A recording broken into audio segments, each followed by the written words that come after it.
നാളെ അവതരിപ്പിക്കുന്ന സംസ്ഥാന ബജറ്റിൽ പ്രതീക്ഷയർപ്പിച്ച് സംസ്ഥാനത്തെ റബ്ബർ കർഷകർ. കഴിഞ്ഞ 10 വർഷക്കാലമായി ഇടത് സർക്കാർ റബ്ബർ കർഷകർക്ക് നൽകിയിരുന്ന വാഗ്ദാനം പാലിക്കപ്പെട്ടിരുന്നില്ലെന്നും കർഷകർ പറയുന്നു. ഇപ്പോൾ നിലവിലുള്ളതിലെ ഏറ്റവും ഉയർന്ന വിലയാണ് റബ്ബർ ഷീറ്റിന് ലഭിക്കുന്നത്. RSS പൂർണ്ണം റബ്ബറിന് 272 രൂപയും ഒട്ടുപാലിന് 245 രൂപയുമാണ്. ക്രൂഡ് ഓയിലിന്റെ വില കുറയുമ്പോൾ റബ്ബറിന്റെ വിലയും കുറയുന്നതിനുള്ള സാഹചര്യമാണുള്ളത്. അതിനാൽ തന്നെ റബ്ബറിന്റെ അടിസ്ഥാന വില 250 രൂപയാക്കുമെന്ന പ്രഖ്യാപനം ബജറ്റിൽ നടപ്പാക്കണമെന്ന് കർഷക സംഘം ജില്ലാ ജനറൽ സെക്രട്ടറി എബി ഐപ്പ് പറയുന്നു. കേരളത്തിലെ റബ്ബർ കർഷകർ വരും ദിവസങ്ങളിൽ വരുന്ന സംസ്ഥാന ബഡ്ജറ്റിനെ വലിയ പ്രതീക്ഷയോടുകൂടിയാണ് നോക്കിക്കാണുന്നത്.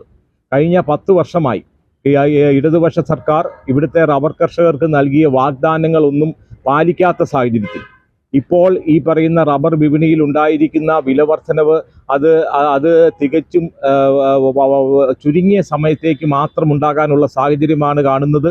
ക്രൂഡ് ഓയിലിൻ്റെ വില വലിയ തോതിൽ കുറയുന്ന സാഹചര്യത്തിൽ റബ്ബർ വില ഇടിയാതിരിക്കുവാൻ റബ്ബറിൻ്റെ അടിസ്ഥാന വില 250 രൂപ ആക്കാമെന്നുള്ള UDF സർക്കാരിൻ്റെ ഉറപ്പ് ഈ ബഡ്ജറ്റിൽ നടപ്പാക്കുമെന്നുള്ള ഉറച്ച പ്രതീക്ഷയിലാണ് കർഷകർ. റബ്ബർ ബോർഡ് ചെയർമാനായി കോട്ടയംകാരനായ N. ഹരി സ്ഥാനമേൽക്കുന്നതിനെയും റബ്ബർ കർഷകർ സ്വാഗതം ചെയ്യുന്നു. കർഷകരുടെ പ്രതീക്ഷയ്ക്കൊത്തുയരാൻ N. ഹരിക്ക് കഴിഞ്ഞാൽ കർഷകരുടെ പ്രശ്നങ്ങൾ ഒരു പരിധിവരെ പരിഹാരം കാണാൻ കഴിയുമെന്നും എബി ഐപ്പ് പറഞ്ഞു. വളരെ നാളുകൾക്ക് ശേഷം ഈ പറയുന്ന റബ്ബർ ബോർഡിന്റെ ചെയർമാനായി ഒരു മലയാളി എത്തിയിരിക്കുന്നു. അതും ഒരു രാഷ്ട്രീയ പ്രവർത്തകനായിട്ടുള്ള ഒരാൾ എത്തിയിരിക്കുന്നു എന്നുള്ളത് ഇവിടുത്തെ റബ്ബർ കർഷകരെ സംബന്ധിച്ചിടത്തോളം വലിയ പ്രതീക്ഷ നൽകുന്നതാണ്.